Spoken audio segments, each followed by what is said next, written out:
De volta já aqui com Bem Assim. Olha só, pessoal, a educação sexual é tão importante que virou assunto de uma das séries da Netflix que são mais assistidas no Brasil e no mundo, né? Que é a Sex Education. Pois é, e aí pra gente entender um pouco mais sobre esse tema, sobre a importância dele, principalmente para as nossas crianças, eu vou conversar agora com a Laila Brandão, ela que é educadora e terapeuta em sexualidade. Bom dia, seja muito bem-vinda. Linda, maravilhosa, mais uma vez aqui com a gente. Eu queria que a gente começasse entendendo o que é a educação sexual. Vamos lá. A educação em sexualidade, ela é, na verdade, o trato que você tem de falar sobre sexualidade infanto, juvenil ou até adulto mesmo. Certo. Né? É quando a gente fala, por exemplo, sobre o conhecimento do corpo, né? Sobre as funcionalidades do nosso corpo. E existe aí, é deturpado, na verdade, a ideia que a gente tem sobre educação em sexualidade. Sim. A gente entende, na verdade, que vai ensinar sobre o ato sexual, o que não é. Essa erotização da educação sexual só há na cabeça dos adultos que não tem base em educação sexual nenhuma e não tem também como repassar. Certo. Então, educação, né, em sexualidade e nada tem a ver com falar sobre o ato sexual. Tem também. Tem também, mas para cada faixa etária. Se a gente fala em educação, discurso, né? Se a gente fala em educação e sexualidade com uma criança, a gente precisa ofertar a ela o que há no entendimento da vivência e da fase dela. Sim. Né? Muitas vezes a gente vê, por exemplo, dúvidas de crianças perguntando sobre os órgãos. O que é isso? O que é isso? E apontando. Sim. Mamãe, o que é isso? Então a gente começa a ofertar, às vezes, Mara, nomes. Vamos dizer assim, a florzinha, né, o pintinho, que tire, mas que traga esse contexto muito mais infantil para que a criança entenda, Sim. mas ao mesmo tempo a gente não ensina. A gente distancia essa criança realmente do corpo dela. E aí vai criando um tabu? Vai criando um tabu. A isso. E algo que não existe, porque quando ela cresce e começa a perceber que é um pênis, que é um peito, que é uma vulva, ela vai se sentir, pô, eu não posso falar isso porque eu não fui ensinada a isso. Eu fui ensinada a entender que isso é uma florzinha, que isso é um pintinho. Então, há sim essa ideia de que a gente precisa colocar para essa criança um contexto muito mais infantil. Sim. Né? Do tipo, olha, filho ou filha, o nome dela é vulva. Coisas que a gente não escuta falar, isso, né? O nome dela é vulva, mas a gente pode chamar ela de florzinha. O que é que você acha? Para ficar mais fácil, né? Mais lúdico para essa criança compreender, né? E trazer um pouco realmente dessa infantilidade exatamente para os órgãos, mas não deixando de ofertar o que realmente é. Sim, não escondendo dessa criança a informação verdadeira, né? A informação verdadeira. Por que esse tabu, que até hoje ainda existe, ele é tão ruim, principalmente para a faixa etária ali, infanto-juvenil? A ideia de que a gente não pode falar sobre sexo se chama-se repressões. Nós nos tornamos crianças reprimidas. Sim. Porque tudo que é prazeroso parece que não pode e não deve.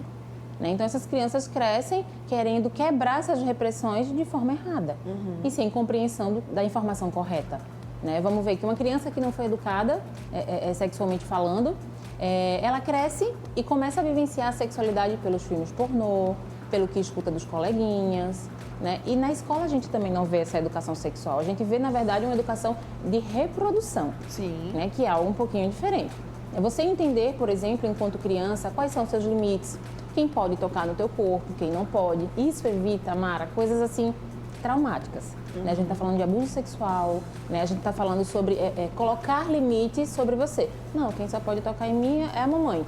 Ou nem a mamãe. A mamãe precisa pedir permissão para tocar no meu corpo. Filha, posso lavar seu cabelo? Filha, posso lavar seu corpinho? É necessário ofertar essa ideia de que a criança é dona dos próprios limites. Sim. Né? E daí a gente vai, se isso não existe, daí a gente vai vendo crianças e adultos sem limites e se permitindo vivenciar coisas que muitas vezes são traumáticas, né? Abusos sexuais, e lá vai.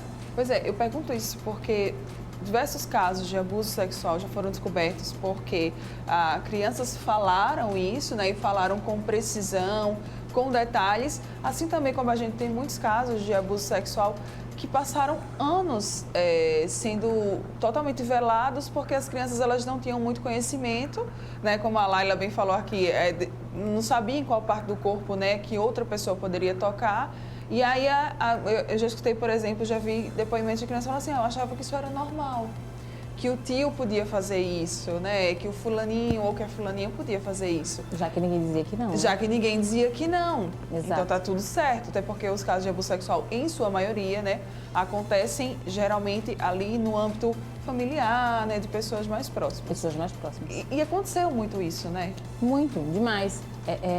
São as pessoas que a criança entende como as pessoas mais confiáveis do meio dela, Sim. que oferta amor, que oferta carinho e acredita que no momento em que ele acessa esse corpo dessa criança que é só dela, né, é a pessoa que ama.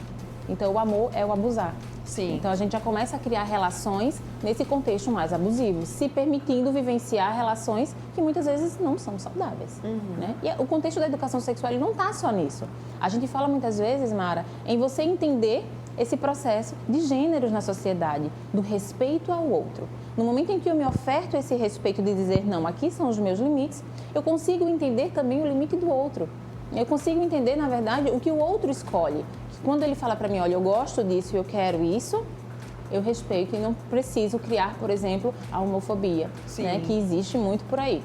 Então, a educação sexual ela é uma compreensão social e individual sobre limites e escolhas.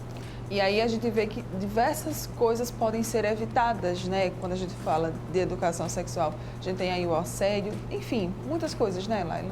Traumáticas, né? Para a sociedade e para o sujeito num contexto individual. Outra dúvida que eu tinha anotado aqui. A escola, você falou sobre ela. Ela seria muito importante nessa missão? Dentro da educação sexual, os primeiros educadores de um sujeito, né, de uma criança, é a família. Né? Só que essa família não teve base em sexualidade. O que é que ela poderia ofertar, então? As escolas hoje são vistas como é o local onde a criança ou o adolescente passa a maior parte do tempo. É ali que ele é construído. Né? Então, a educação em sexualidade nas escolas ela é importante, porque são profissionais formados para ofertar aquilo.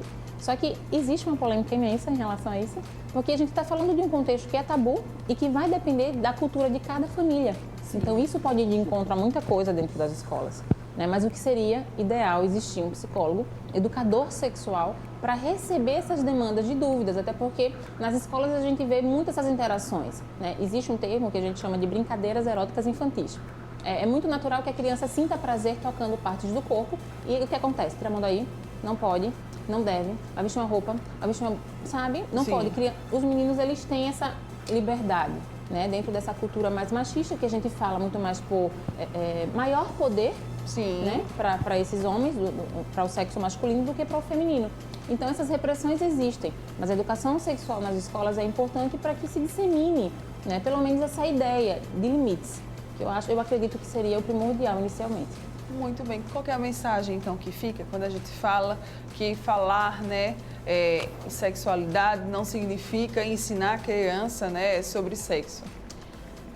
Fica de que é necessário que as informações elas sejam ofertadas de uma forma natural.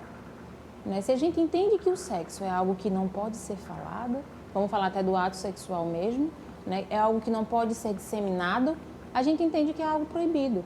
Só que assim, a humanidade é a humanidade porque relações sexuais aconteceram. Né? Se a gente não oferta isso como uma naturalidade, Mara, a gente vai continuar vivendo tabus. É necessário ofertar a essa criança a possibilidade de se informar. É dizer, filha, é você que escolhe, é você que decide. Aqui são os seus limites, coloque. Então, eu acredito que a educação até infantil, ela vinha passando por uma reformulação muito grande. Né? A gente vê aí, por exemplo, essas leis da palmada e tudo mais, onde se coloca, oferta à criança a independência de dizer não, respeita meu espaço, respeita o meu limite. E eu acredito que é isso que muitos adultos também estão precisando. Muito bem. Quem quiser acompanhar a Laila, pegar outras dicas, como é que pode fazer? Me acessa no Instagram, Laila Brandão, @Laila Brandão. Fica à vontade para conversar comigo, sou muito acessível. Muito bem, então @Laila Brandão, Laila com 2 L's, tá? Isso. Vai lá, acompanha, você vai ter muita informação boa. Obrigada mais uma vez, viu? Eu que agradeço. Sempre linda, maravilhosa. Bom dia. Bom dia. Você que está aqui ligadinho com a gente, não vai sair daí, ainda tem coisa para rolar aqui no programa, tá? Daqui a pouco nós estamos de volta.